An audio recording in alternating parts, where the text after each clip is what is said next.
बस्तर में कई सीनियर कांग्रेसी बीजेपी में शामिल हुए हैं। जगदलपुर की कांग्रेसी महापौर सफेरा साहू भी बीजेपी में शामिल हुई हैं। बस्तर लोकसभा प्रत्याशी के नामांकन से ठीक पहले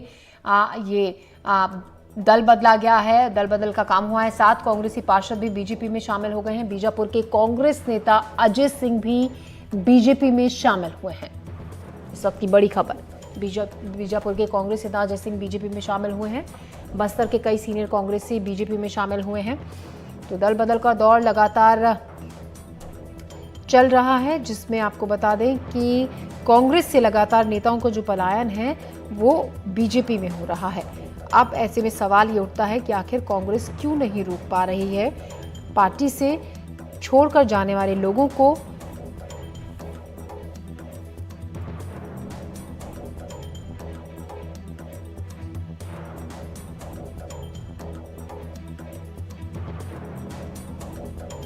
इस खबर पर ज्यादा जानकारी के साथ विकास तिवारी हमारे संवाददाता हमारे साथ फोन लाइन पर जुड़ रहे हैं।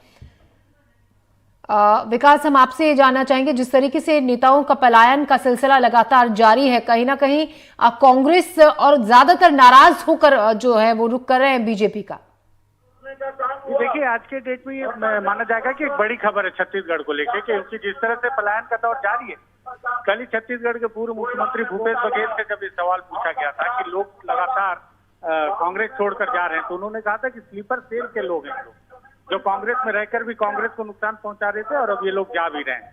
और यही सिलसिला आज दोबारा जारी हुआ है जगदलपुर में। और सबसे बड़ी बात यह है कि जो जगदलपुर नगर निगम में महापौर रही है सफेरा साहू, और उसके साथ ही बहुत ही वरिष्ठ जो सदस्य रहे कांग्रेस के यशवर्धन राव, और उसके बाद बीजापुर में युवा आयोग के सदस्य रहे हैं, जिनकी विक्रम मंडावी से लगातार बहस भी चल रही थी सोशल मीडिया में और विरोध भी चल रहा था, अजय सिंह, वो भी आज जो है कांग्रेस का दामन छोड़ के भारतीय जनता पार्टी में शामिल हुए हैं। इसके साथ ही साथ जनता कांग्रेस के लगभग 1000 कार्यकर्ता, जो कि एक बड़ी संख्या है, वो भी आज भाजपा में मुख्यमंत्री विष्णुदेव साय के समक्ष जो है उन्होंने भाजपा में अपना समर्थन दिया है और वो सम्मिलित हुए हैं, सदस्यता ली उन्होंने बाकायदा। एक बड़ा नुकसान यहाँ पर देखने को मिला कहीं कांग्रेस को, क्योंकि एक सिटिंग महापौर का और अपने 7 कांग्रेसी पार्षदों के साथ बीजेपी में चला जाना, वो भी उस समय जब आज पूर्व मुख्यमंत्री भूपेश बघेल स्वयं जगदलपुर में मौजूद हैं। वो नामांकन की तैयारी कर रहे हैं कांग्रेस के प्रत्याशी कवासी लखमा को लेकर, और यहाँ से लगभग 1 किलोमीटर की दूरी पर ही उनकी भी सभा आयोजित है, जहाँ पर वो चुनावी रैली में अपने कैंडिडेट के लिए वोट के लिए डिमांड लोगों से निवेदन कर रहे हैं। वहीं कुछ ही दूरी पर उन्हीं के जो वरिष्ठ सिपाही माने जाने वाले लोग, जिनके दम पर वो चुनाव लड़ने की बात सोच रहे हैं, वो अब उनका साथ छोड़कर बीजेपी में चले जा रहे हैं। कहीं ना कहीं ये भी माना जा रहा है कि कांग्रेस में इन्हें उचित स्थान नहीं मिल रहा था। कई बार ये भी कही जाती है, लेकिन जब सिटिंग महापौर अगर चली जाए तो ये बड़ी बात होगी। बिल्कुल विकास, सवाल यही उठता है, देखिए लगातार पलायन का दौर जारी है, क्यों आखिर कांग्रेस असफल हो रही है असंतुष्टों को रोकने में, उन्हें मनाने में, उन्हें जिस तरीके से वो नाराजगी दिखाकर दूसरी पार्टी का रुख कर रहे हैं बीजेपी का, क्यों पार्टी इतनी असफल हो रही है, कांग्रेस की रोक नहीं पा रही है अपने उन चेहरों को, उन नेताओं के जिनके दम पर आगे लोकसभा इलेक्शन लड़ने की तैयारी में वो है। देखिए, पूर्व मुख्यमंत्री भूपेश बघेल अभी जगदलपुर में ही मौजूद हैं, और इस कार्यक्रम के बाद हम सीधे उनकी तरफ रुख करेंगे और उनसे ये सवाल पूछेंगे कि आखिर कहाँ चूक हो जा रही है, क्यों वो अपने ही लोगों को नहीं साथ पा रहे।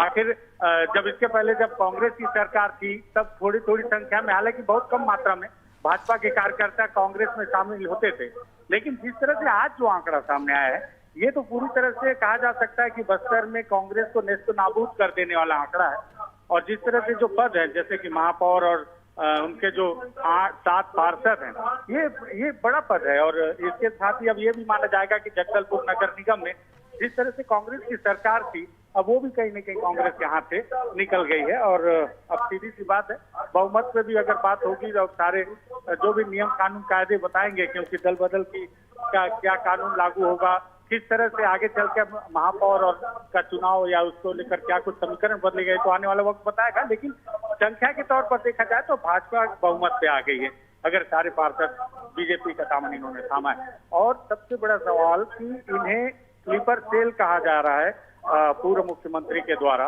और प्रदेश अध्यक्ष भी यहीं पे हैं, दीपक भाई, उनसे भी ये सवाल होगा, देखना होगा कि उनकी तरफ से क्या जवाब आता है इतने बड़े नुकसान को लेकर।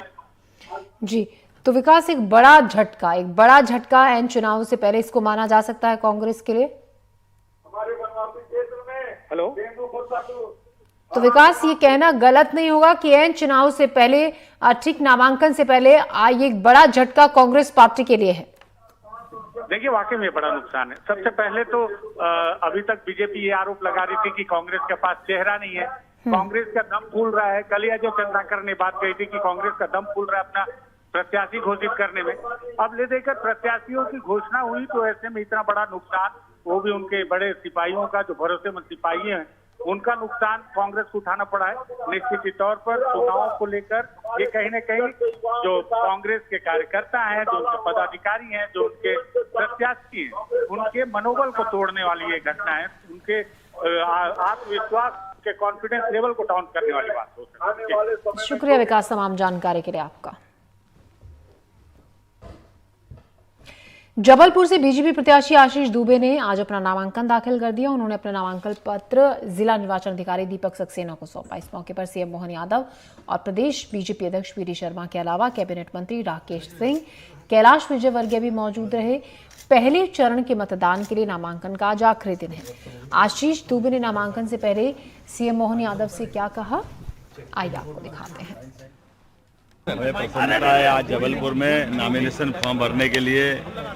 आज मैं स्वयं यहाँ आया हूँ, मेरे साथ हमारे प्रदेश अध्यक्ष माननीय वीडी शर्मा जी, हमारे वरिष्ठ नेता मंत्री माननीय कैलाश जी विजयवर्गीय, जो हमारे सेक्टर प्रभारी हैं, यहाँ के वर्तमान सांसद और सरकार के पीडब्ल्यूडी मंत्री श्रीमान राकेश सिंह जी और आशीष दुबे जी के लिए हम सब फॉर्म भरने आए हैं। जिस प्रकार से जनता का उत्साह उमंग दिखाई दे रही है, ये जीत के लक्षण है और कांग्रेस हारी हुई लड़ाई लड़ रही है। पूरा हमारा प्रदेश माननीय यशस्वी प्रधानमंत्री नरेंद्र मोदी जी के नेतृत्व में पूरा देश के साथ कदम से कदम मिला के मध्य प्रदेश चल रहा है। वातावरण जबरदस्त है और अभी तक के सारे रिकॉर्ड हम तोड़ेंगे। वहीं नामांकन से पहले सीएम मोहन यादव ने रोड शो किया। इस दौरान सीएम के साथ प्रदेश अध्यक्ष वीडी शर्मा भी मौजूद रहे और कई और नेता भी इस रोड शो में उनके साथ शामिल रहे। भारतीय जनता पार्टी के प्रत्याशी आशीष दुबे के नामांकन रैली में आज मध्य प्रदेश के मुख्यमंत्री मोहन यादव स्वयं उपस्थित हुए हैं। ये हमारे पीछे वो जुलूस है जिसमें मोहन यादव के साथ कैबिनेट मंत्री प्रहलाद पटेल, राकेश सिंह, विधायक इंदू तिवारी, विधायक अभिलाष पांडे, प्रदेश अध्यक्ष वीडी शर्मा, सभी लोग जबलपुर पहुंचे हैं। जगह जगह इस रैली का स्वागत किया जा रहा है और लोगों में भारी उत्साह है। यह रैली सीधे इसके बाद नामांकन स्थल यानी कि कलेक्ट्रेट की ओर जाएगी और उसके बाद मुख्यमंत्री जबलपुर से उन दो जगहों पर जाएंगे जहां इन्हें बालाघाट और छिंदवाड़ा में नामांकन कराना है।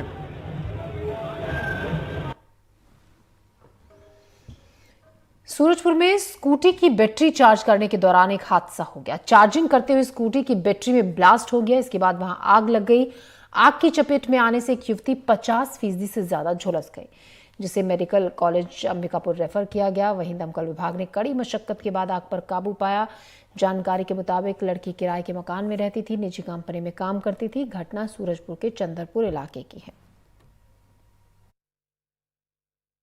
पेट्रोल की बढ़ती कीमतों के बाद इलेक्ट्रिक स्कूटी आपको हर 4 घर के बीच में दिखाई देगा, लेकिन उसका एक बड़ा खामियाजा भी कल सूरजपुर में देखने को मिला है, जहां पर आप देख सकते हैं कि यही वो घर है जहां पर 2 सगी बहनें रहती थी और इसी घर में उन्होंने यहाँ पर स्कूटी चार्ज में लगाया हुआ था। रात की बात है और वो सो रही थी, तो एकाएक अचानक से धमाका होता है और स्कूटी में की जो बैटरी है वो फट जाती है, जिससे आप देख सकते हैं कि किस कदर ये धमाका था कि जो घर है, घर की छतें हैं उसमें पूरे दरार आ चुके हैं, घर के पूरे सामान एकाएक जल चुके हैं। वही जो घर की खिड़कियां भी आप देख सकते हैं, घर की खिड़कियों में के कांच भी फूट चुके हैं। धमाका की आवाज सुनकर कुछ पड़ोसी भी यहाँ पर पहुंचे। उन्होंने जब ये जाना कि क्या हुआ वो भी समझ नहीं पाए, एकाएक उन्होंने ये पता चला कि स्कूटी में आग लगने की वजह से ही ये धमाका हुआ है और धमाके की वजह से जो युवती थी वो बुरी तरह से जल चुकी, जिसको लेकर इन्होंने जिला अस्पताल लेकर गए और उसका इलाज जारी था। तो वहीं कुछ लोग यहाँ पे जो स्थानीय लोग हैं उनसे भी जानते हैं कि किस तरह से यहाँ पे धमाका हुआ था, कि क्या क्या स्थिति बनी थी रात में। जी क्या नाम है? जी योगेश साहू सर। ये रात में क्या कुछ हुआ था यहाँ पे, क्या जानते हैं? जी बहुत अचानक से तेज से आवाज आई ब्लास्ट होने की। सभी लोग अचानक से इकट्ठा हुए तो पता चला कि यहाँ बैटरी ब्लास्ट हुआ है और आके देखा सभी ने तो ब्लास्ट इस हद तक का था कि हर चीज यहाँ जल चुका था। शीशे फूट चुके थे और आपके दीवार और छत में क्रैक आ गए थे। युवतियों को तुरंत ही अस्पताल में रेफर किया गया, भर्ती कराया गया। किस हद तक जल चुकी है? जी एक युवती का तो पीछे का पूरा हिस्सा पूरा 70% जल चुका है। 70% बहुत ज्यादा होता है बर्निंग के केस में, बहुत ज्यादा जल चुका है उनका। अभी हालत सीरियस है थोड़ा सा। कुछ और भी लोग हैं। धमाका इतना तेज था कि क्या आप लोगों को कुछ समझ में आया कि क्या किस तरह का चीज हुआ होगा? जी अपने को तो कुछ ज्यादा समझ में नहीं आया, बस मैं तो अगल बगल से लोगों को पता चला कि गैस का टंकी ब्लास्ट हुआ है तो सामने में आकर देखने से पता चला कि गैस टंकी नहीं है। तो स्कूटी ब्लास्ट होने के कारण बहुत ज्यादा तेज धमाके के साथ हुआ था। अगल बगल लोग बहुत सारे लोग आ गए थे। इसके बाद से फिर अचानक से फिर देखे कि आग का लपेटा ज्यादा हो गया है तो फिर अगल बगल से पानी लेने के बाद आग बुझाया गया। आग बुझाने के बाद युवती को निकाला गया, फिर उनको पुनः जिला चिकित्सालय एडमिट कराया गया। तो ये देख सकते हैं, ये बता रहे थे कि धमाका इतना तेज था कि एकाएक इनको भी कुछ समझ में नहीं आया। लेकिन स्थानीय लोग जो यहाँ पे पड़ोस है कि लोग हैं, उनकी मदद से युवती को यहाँ पर झुलसी हालत में बचाया गया, उनको जिला अस्पताल लेके जाया गया। अब इस तरह की घटनाओं के बाद जो एक्सपर्ट हैं उनसे भी हम जानेंगे कि किस तरह की इस तरह की घटनाएं घटती हैं, उनसे किस तरह से सावधानी बरता जाए।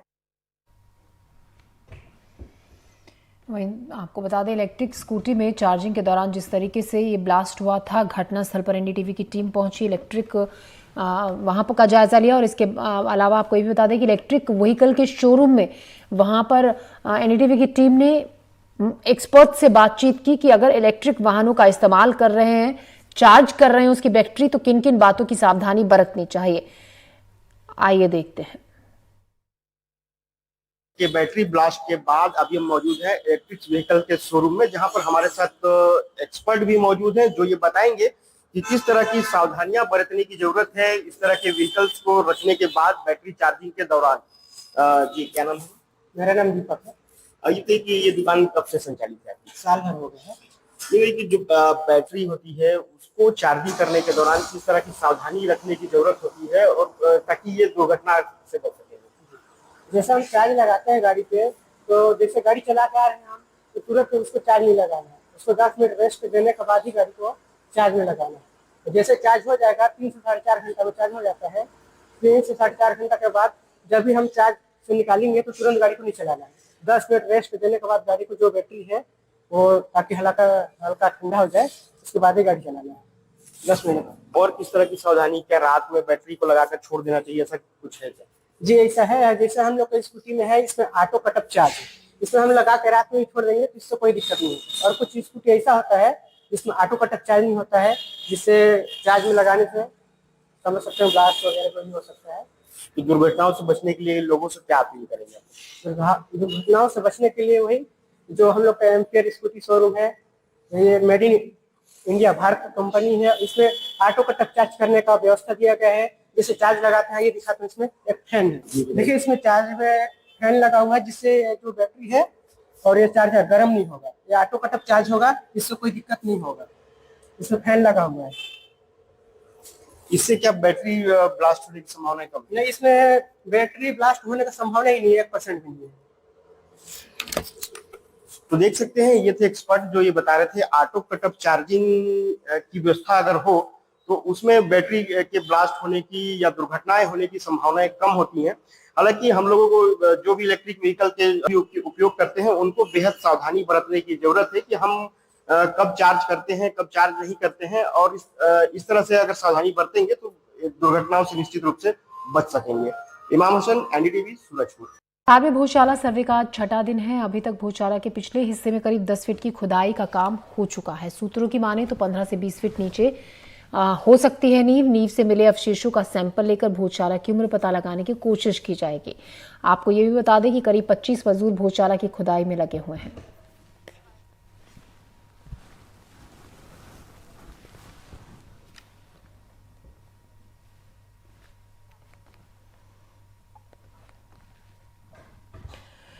राजधानी भोपाल में 5 स्टार होटल के चेयरमैन नादिर रशीद ने खुद को गोली मारकर सुसाइड कर लिया। जानकारी के मुताबिक नादिर रशीद ने श्यामला हिल्स इलाके की नादिर कॉलोनी में अपने घर पर सुसाइड किया। पुलिस मामले की जांच कर रही है। नादिर रशीद के सुसाइड के कारणों का अभी तक पता नहीं चल पाया है। नादिर रशीद नवाब खानदान से ताल्लुक रखते थे।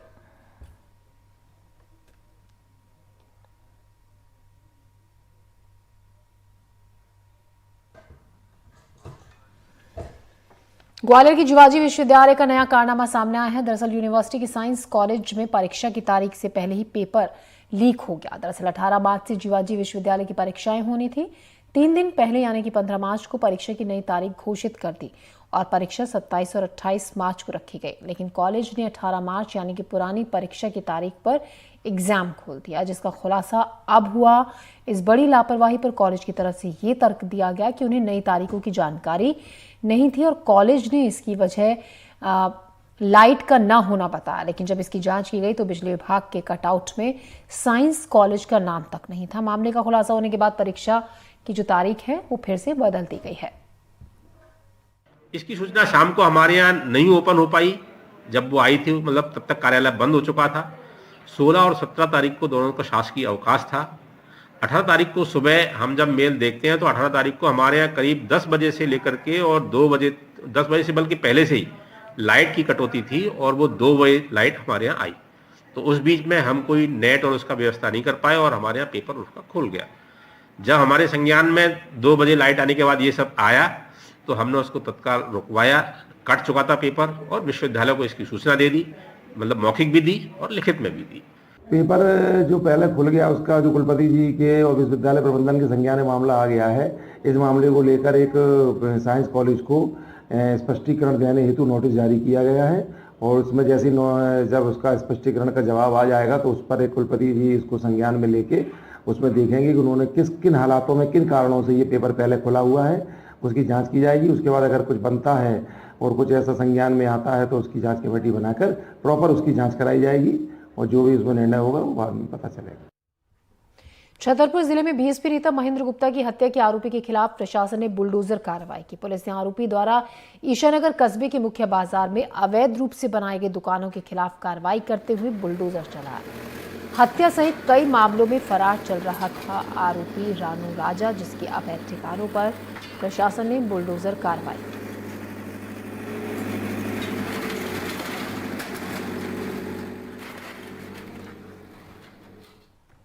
इंदौर की गौतमपुरा पुलिस थाना क्षेत्र में महिला को निर्वस्त्र घुमाने का मामला सामने आया है। जानकारी के मुताबिक गांव की एक महिला लक्ष्मी ने अन्य 3 महिलाओं के साथ मिलकर पीड़ित महिला के साथ मारपीट की। इस दौरान महिलाओं ने पीड़ित महिला के कपड़े तक फाड़ दिए और पूरे गांव में उसको निर्वस्त्र घुमाया। पूरा मामला निर्मल गांव का है।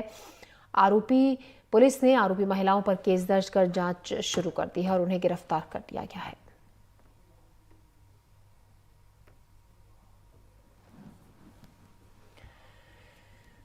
इंदौर के लसूड़िया पुलिस थाना क्षेत्र में बीती रात सर्वेंट क्वार्टर में रहने वाले पति पत्नी के बीच विवाद हुआ, जिसमें पत्नी की हत्या कर दी गई। बताया जा रहा है कि पति अपनी पत्नी पर शक करता था और इसी बात को लेकर उनमें विवाद हुआ, जिसके बाद पत्नी को पति ने मौत के घाट उतार दिया। मृतका के भाई ने बताया कि घर पर पति पत्नी के विवाद की सूचना उन्हें मिली। वो मौके पर भी पहुंचे, लेकिन तब तक काफी देर हो चुकी थी। अब फिलहाल पुलिस पूरे मामले की जांच कर रही है। रात को 1 बजे मेरी माताजी के पास फोन आया मेरी बहन का कि मेरे को बचा लो, ये मार रहा है। और 2-5 मिनट बाद दोबारा फोन आया मेरी भांजी का, जो छोटी बच्चियां हैं, उन्होंने बोला कि पापा मम्मी को मार रहे हैं। तो हम लोग पहुंचे कि थोड़ी बहुत बात हुई होगी समझाने, तो मैं वहाँ पहुंचा जब तक वो फरार थे वहाँ से और मेरी बहन की लाश पड़ी हुई थी। चाकू से मारा था। कुछ भी नहीं सर, पारिवारिक होगा, दारू वारू पीते हैं, नशा करते हैं।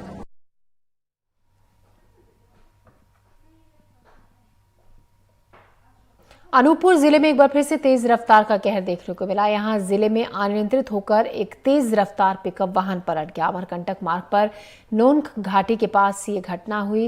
इस हादसे में 3 लोग गंभीर रूप से घायल हुए हैं और दर्जनों को चोटें आई हैं। सभी लोग मरखी माता मंदिर में दर्शन के लिए जा रहे थे। घायलों को इलाज के लिए अस्पताल में भर्ती करा दिया गया है।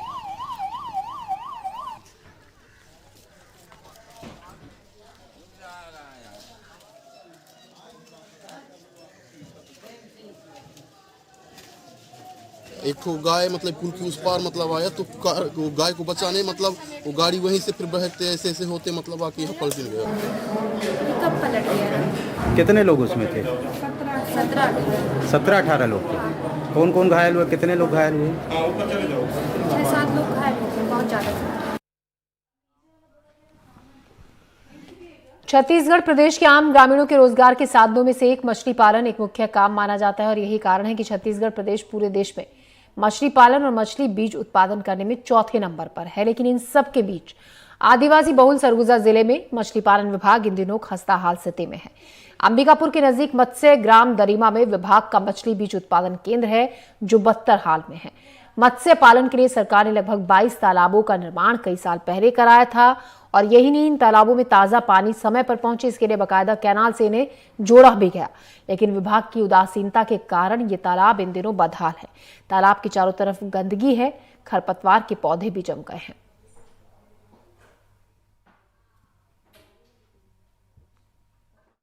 सर यहाँ इधर 22 तालाब हैं अपना, जिसमें बच्चा डालते हैं, बढ़वा करके किसान लोग को वितरण करते हैं शासकीय दर पे। और कुछ तालाब में अपना बूडर रहता है, उसमें देखे हैं अभी पानी डाल रहे हैं। अच्छा, जो यहाँ की स्थिति काफी जर्जर है क्या? हाँ सर, अब यहाँ का हमारे अधिकारी ही बता पाएंगे, लेकिन बजट नहीं आता होगा कैसे जर्जर तो थोड़ा दिख ही रहा है, आप भी देख रहे हैं। अच्छा, लगभग कितना बीज बेचते हैं साल भर में? सर यहाँ का टारगेट साहब ही बता पाएंगे, लेकिन मेरी जानकारी के अनुसार से 10 करोड़ आसपास रहते हैं जी। लगभग कितने किसान हैं आपके यहाँ पंजीकृत? सर बहुत सारे, हर गांव में रहें। अच्छा। एक जहाँ 2 तालाब, 1 तालाब, 3 तालाब हैं ही, तो सभी किसान वहाँ का शासकीय तालाब हैं उनको लीज पे लिए हैं, वो लोग सभी आकर के यहाँ से शासकीय दर पे बीज लेके जाते हैं। और आइए अब आपको ले चलते हैं छिंदवाड़ा, जहां पर सीएम मोहन यादव इस वक्त जनसभा को संबोधित कर रहे हैं। बोलिए भारत माता की, हनुमान जी महाराज की।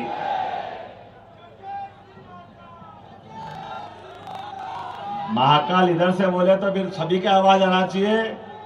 मेरे साथ सब लोग जय श्री महाकाल।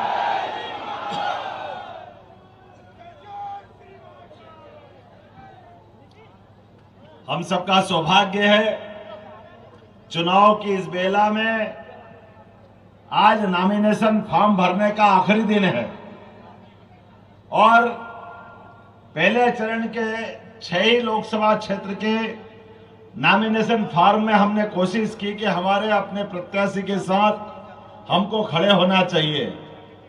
मंच पर विराजमान हमारे अपने यशस्वी अध्यक्ष, जिन्होंने अपने धनुष की टंकार से दुश्मनों की जमीन हिला दी है, हमको दिख रहा है। जोरदार ताली बजाओ बीडी शर्मा जी के लिए। और एक बड़ी बात, हमारे पास भी अजय योद्धा है, एक नहीं 2, जिनने अपनी अलग पहचान बनाई है। नाम ही काफी है। आपने महाकाल बोला तो महाकाल कैलाश पर्वत पे ही विराजते हैं। जोरदार ताली बजाओ कैलाश जी विजयवर्गीय के लिए।